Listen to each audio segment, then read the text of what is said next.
அனைவருக்கும் வணக்கம். நீங்க பார்த்துட்டு இருக்கிறது கல்கரி நியூஸ். நான் தீபிகா. நம்ம முதலமைச்சர், தமிழக முதலமைச்சர், ஓகேவா? அவர் எனக்கு முதலமைச்சர், உனக்கு கிடையாது அப்படின்னு யாரும் சண்டை போட முடியாது.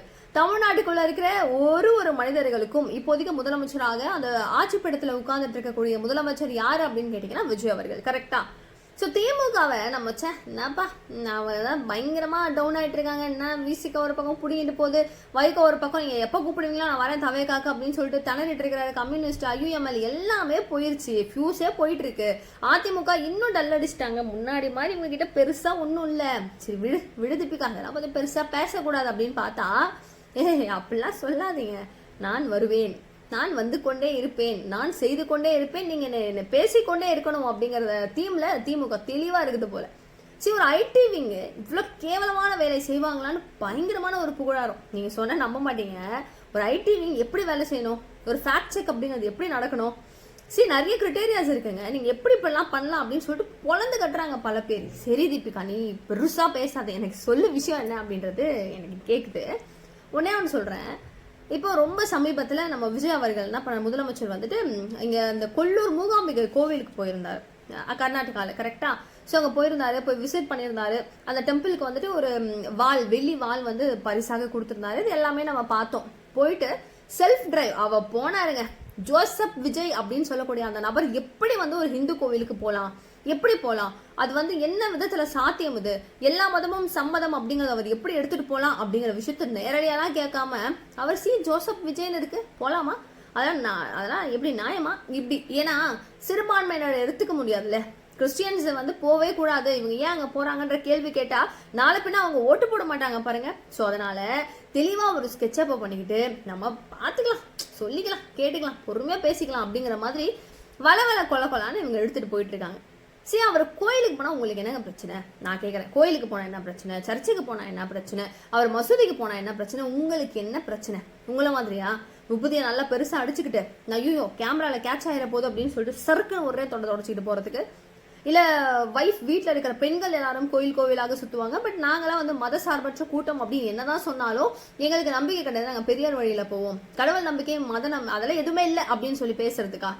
தேவைப்படுறப்போ மட்டும் பேசுறது, மீதி நேரத்துல இல்ல. எலெக்ஷன் டைம்ல எல்லாம் செய்யறது, மீதி நேரத்துல இல்ல. இப்படிதானங்க இருக்கு. பட் இவர் அப்படி இல்ல, உண்மையா இல்ல. ஆனா என்ன இருந்தாலும் அவர் நம்மளுடைய முதலமைச்சராக இப்ப இருக்கிறார். அவருக்கு சப்போர்ட்டோ இல்ல எதிர்ப்போ அப்படிலாம் இல்ல. நான் நார்மலா சொல்றேன். ஒரு எடிட்டிங்ல அவர் அந்த மூகாம்பிகை கோயில் போயிட்டு வந்தாருன்னு சொன்னால, போயிட்டு திரும்பவும் அவர் ரிட்டர்ன் ஆறாரு. அப்போ செல்ஃப் டிரைவிங் அந்த கார்ல போறாரு. அந்த இமேஜ், அந்த வீடியோஸ் எல்லாம் நம்ம பார்த்தோம். பின்னாடி தான் ஒருத்தவங்க ஷூட் பண்ணி அதை அப்லோட் பண்ணியிருக்கிறாங்க. Of course so happy to see that நிறைய ஏதாவது ஒரு வாகனங்கள்லாம் இயக்குறாங்க அப்படிங்கும் போது நான் ஃபர்ஸ்ட் ஓட்டி பார்த்துட்டு உங்களுக்கு நான் காமிக்கிறேன் அப்படின்னு சொல்லிட்டு தான் அவர் பண்றாரு. ஸோ ஹாப்பி, ஒரு முதலமைச்சராக பரவாயில்லப்பா எல்லாம் பண்றாருப்பா அப்படிங்கிற மாதிரி. இது சொல்லும் போது ஞாபகம் வருது, நம்ம முதலமைச்சர் ஸ்டாலின் அவர்கள் முன்னாடி முதலமைச்சர் அவர்கள் ஒரு பைக் ஒன்று, எருமாடு பைக் மாதிரி ஒன்று பண்ணிட்டு இருந்தார் பார்த்தீங்களா? அது மாதிரி நான் உட்காருவேன், பிடிச்சிக்கோ, நான் திருவி காட்டுறேன், பிடிச்சிக்கோ. அந்த மாதிரி காமெடியா இங்க பண்றாரு. கேட்குறேன், அந்த மாதிரியே நடக்குது. ஏங்க புரியலங்க. பக்கத்துல ஒரு கப்பு, ஃபுல் ஆஃப் எடிட்டிங், அதுவும் ஒரு கப்புல சரக்கு இருக்குதாமா. அவர் பாருங்க குடிச்சிட்டு டிரைவ் பண்றாரு. இந்த மாதிரி ஒரு முதலமைச்சர் நம்மளுக்கு தேவையா அப்படிங்கிற ஒரு கேள்வியை திமுகவினுடைய ஒரு கொத்தடிமைகளும் லைக் ஊபிஸும் வந்து போட்டுட்டு இருக்காங்க. மனம் பதறுது. நம்மளுக்கு பிடிக்காதுங்க, ஒரு நம்ம கட்சி வேற கட்சி எனக்கு பிடிக்காதுங்க அப்படின்னு இருந்தாலும் நம்ம முதலமைச்சர் இவ்வளவு மோசமாக விமர்சனம் செய்யலாமா அப்படிங்கிற கேள்விக்கு நீங்க பதில் சொல்லுங்க. பண்ணலாமா? ஏங்க பச்சையா தெரியுதுங்க. That is editing. Okay, accept பண்றோம். பட் யோசிச்சு பாருங்க, இன்னைக்கு மேபி சிஎம் 700 கோடி ரூபாய்க்கு மேல சொத்து இருக்கு அவருக்கு. அவரு அந்த ஜலக்கு இப்படி பிடிச்சாவே பச்சைக்கன்னு ஆகுமே. அந்த மாதிரி கிளாஸ்லயே அங்க சரக்கு குடிக்க போறாரு. சொல்லுங்களேன், யோசிச்சு சொல்லுங்களேன். ஒரு கிளாஸ் வச்சிருக்கலாம், ஒரு கிளாஸ் பாட்டில் வச்சிருக்கலாம், எவ்வளவோ இருக்குது. அந்த மாதிரிலாம் ஏதாவது ஒன்று சூப்பரா ஸ்டைலாலாம் வச்சிருக்கலாம். எடிட்டிங்ல ஒரு கப்பு, கப்பு எப்படி ஜூஸ் குடிக்க கூட முடியுமா? முழுக்குன்னு அமைக்கும். அது உங்களுக்கு தெரியும்னு நினைக்கிறேன். அந்த பிளாஸ்டிக் கப்பு. புரியல. எடிட்டிங் அப்படிங்கறது நீங்க பண்ணிட்டு என்னது, இது பக்கத்துல சரக்கு இருக்குது, சிஎம் அவர்களுடைய பக்கத்துல டிரைவ் பண்ணும்போது இப்படி இருக்கு அப்படின்னு சொல்லிட்டு பேசுறதுலாம் ரொம்ப தவறான ஒரு விஷயம். இந்த விமர்சனம் அப்படிங்கிறது தொடர்ச்சியாக வைக்கும் போது தமிழக வெற்றி கழகம் இதெல்லாம் கண்டிக்கணும். ஏன்னா ஒரு சிஎம் நம்ம இப்படி அவதூறு பேசக்கூடாது. என்னன்னா இந்த ஆட்சியில தவறாக நடக்குது. இதை நான் கேள்வி கேட்பேன், கேளுங்க.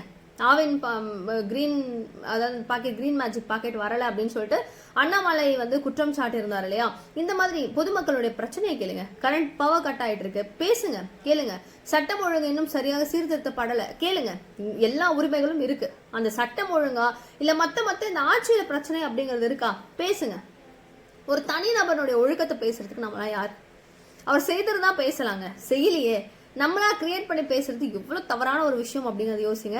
என்ன இருந்தாலும் 1000 நடந்தாலும் அவரை நமது தமிழகத்தினுடைய முதலமைச்சர் அப்படிங்கிற பட்சத்துல அப்படி பண்றது தவறு. அவங்க மேல ஆக்ஷன் தாராளமாக எடுக்கலாம். இது கூடவே இவங்க சங்கீதாவுக்கும் விஜய் அவர்களுக்கும் விவாகரத்து இந்த ப்ராப்ளம் போயிட்டு இருக்கு இல்லையா. இது வந்து பார்த்தா ஆகஸ்ட்ல தான் வந்து திரும்பவும் இதற்கான விசாரணை அப்படிங்கறதெல்லாம் போகும்னு சொல்லிட்டு நீதிமன்றம் வந்து உத்தரவு கொடுத்துருக்கு. ஐயோ போச்சு, அம்மம்மா போச்சு அப்படின்னு. அவங்க வாழ்க்கையை அவங்கவுங்க பார்த்துப்பாங்க. நான் ஃபர்ஸ்ட் வந்து சொல்றேன், நம்ம உழைச்சாதான் சிஎம் இவங்க வந்துட்டாங்க அவங்க வந்துட்டாங்க வந்தா நம்ம எல்லாமே மாறிடுமான்னு கிடையாது. அன்றாட ஒரு பொழப்புன்னு அவளுக்கு இருக்கு. அதை ஓட்டினா மட்டும்தான் நம்மளால வந்து லைஃப்பை லீட் பண்ணி போக முடியும். அதை தாண்டி நம்ம பொது வாழ்க்கையில பாக்குற விஷயங்கள் மாறுபடணும் அப்படின்னா ஆட்சி மாற்றம் அப்படிங்கிறது வேணும். அதுதான் மாறுமே தவிர நம்மளுடைய வாழ்வியல் நம்ம பொருளாதாரம் எல்லாமே உயருமா ஒரு மாற்றம் வந்தா அப்படின்னா இல்லவே கிடையாது. புரியுதா? அப்படிதானே நம்ம எல்லாருமே ஓடிட்டு இருக்கோம், அதை வச்சுதானே ஓடிட்டு இருக்கோம். இந்த இடத்துல இவங்க இப்படி இருக்கணும் அவங்க அப்படி இருக்கணும். இப்போ மேபி அவங்க டிவோர்ஸ் பண்றாரோ பண்ணலையோ அவங்களுடைய ஃபேமிலி ப்ராப்ளம். அவர் பண்ணா நமக்கு என்ன பிரச்சனை வரும், பண்ணலைன்னா நமக்கு என்ன பிரச்சனை வரும்? நம்மளுடைய பொருளாதாரம் மேல போகுமா இல்ல கீழே விழுமா? யோசிச்சுக்கணும். நம்ம அதை பத்தி எதுக்காக ஊடகங்கள் இவ்வளவு உருட்டணும் அப்படிங்கிறது சுத்தமா தெரியல. உருட்ட வேண்டிய பல விஷயங்கள் இருக்கு. எக்ஸாம்பிளுக்கு திமுக ஐடி விங் அடுத்த ஒரு ப்ரொமோஷன் இவிஎம் மிஷின் பாத்தீங்களா? அங்கெல்லாம் மத்த வடநாடுகள்லாம் இருந்துச்சுல, தமிழகத்துலயும் அதே மாதிரி தான். இதை கரெக்டா எரிய வச்சு இதே மாதிரி மோடி அவர்கள் தான் வந்து ஜெயிக்க வச்சிருக்காரு, விஜய் அவர்களை ஜெயிக்க வச்சிருக்காரு. இப்பயாவது உங்களுக்கு புரிஞ்சுக்கோங்க அப்படின்னு சொல்லிட்டு சொல்றாங்க. நான் ஒரு கேள்வி கேட்கிறேன், கரெக்டான கேள்வியா இருக்கும் பாருங்களேன். மொத்தம் 108 தொகுதி தமிழக வெற்றி கழகம் ஜெயிச்சது. 28 தொகுதியில பாஜக போட்டிட்டாங்க. நான் சூஸ் பண்றேன், அதுல ஒண்ணுதாங்க சட்டமன்ற உறுப்பினரா போனாங்க. ஒண்ணுங்க ஜெயிச்சது. மேபி நாங்க தான் ஜெயிக்கணும்ப்பா, நாங்க ஜெயிச்சே ஆகணும்ப்பா அப்படின்னு அவங்க நினைச்சிருந்தாங்கன்னா இருக்கிற எல்லா தொகுதிகளையும் வேலை பார்த்துருக்கலாமே, எல்லா தொகுதிகளையும் வின் பண்றதுக்கான எல்லா கிரிட்டேரியாஸையும் முன் வச்சிருந்துருக்கலாமே. யோசிச்சு பாருங்க. இல்ல நாங்க இந்த தொகுதிகள்லாம் ஜெயிப்போம் அப்படின்னு சொல்லி கேட்டு வாங்கிருக்கலாமே அந்த தொகுதிகளை. எதுவுமே ஒழுங்கா பண்ணல. அது இல்லாம இப்போ காங்கிரஸ்க்கு வந்து மினிஸ்ட்ரி கொடுக்கறதுக்கா இவர் இவ்வளவு கஷ்டப்பட்டிருக்காரு? யோசிச்சு பாருங்க. அதுக்காகவா பிஜேபி கஷ்டப்படுது? அதுக்காக தான் மோடி அவர்கள் ஜெயிக்க வச்சாரா? உருட்ட தெளிவா உருட்டணும், 4 பேர் நம்பணும். ஓகே இப்படி இருக்கணும்ல, ஆமா இல்ல கரெக்ட் இல்ல சொல்லு, திமுக சொல்றது கரெக்டுப்பா அப்படின்னு. திமுக சொல்லிட்டு போய் நம்பிட்டு இருக்கார அப்படின்னு சொல்ற அளவுக்கு இருக்கவே கூடாது. சோ அந்த மாதிரி மனநிலையை கிரியேட் பண்ணி தயவு செஞ்சு உங்களுடைய மனத்தை தங்களே வாங்கி கொள்ளாதீர்கள். ஏன்னா இவங்க அந்த 28 சீட்டை நிறைய ஜெயிச்சு நீ ஏன்பா அந்த 6 சீட்டுக்கெல்லாம் கெஞ்சிட்டு இருக்க? ஒரு பக்கம் விசிகா கிட்ட அவங்கள்ட்ட ஐஎம்எல், ஒரு பக்கம் கம்யூனிஸ்ட். ஏன்பா நாங்க வச்சிருக்கோம், நான் வரேன், நான் தரேன் உனக்கு அப்படின்னு சொல்லிட்டு இவங்க முன்னிலைப்படுத்தி கொடுத்துட்டு டெபுட்டி சிஎம்மாவே கேட்டு வாங்கியிருக்கலாம்ல. எல்லா அருகதையுமே உங்களுக்கு இருந்திருக்கும்ல. இவங்க ஒதுங்கி ஏன் நிக்கணும் சொல்லுங்களேன்? காங்கிரஸ்க்கு மினிஸ்ட்ரி வாங்கி கொடுக்கறதுக்காக இவங்க கஷ்டப்படுறாங்க, பட்டாங்க. எல்லாமே கண்ணு முன்னாடி நம்மளுக்கு ஆன்சர்ஸ் இருக்கும்போது ஒரு அவதூறுங்கிறத சும்மா பரப்பிடலாமா? தயவு செஞ்சு நீங்க அடுத்த எலெக்ஷன்லயாவது ஏதாவது அப்படி இப்படி வரணும்னா அவதூறு பரப்புறது எடுத்துங்கன்றது தான் மக்களாகிய பல பேர் கேட்கறது, நானும் கேட்கறது. ஸோ அடுத்து என்ன நடக்கும் அப்படிங்கிறத பார்ப்போம். நிறைய அப்டேட்ஸ் தெரிஞ்சுக்கிறதுக்கு சேனலை சப்ஸ்கிரைப் பண்ணிக்கோங்க. தேங்க்யூ ஸோ மச் ஃபார் வாட்சிங் திஸ் வீடியோ. பாய்.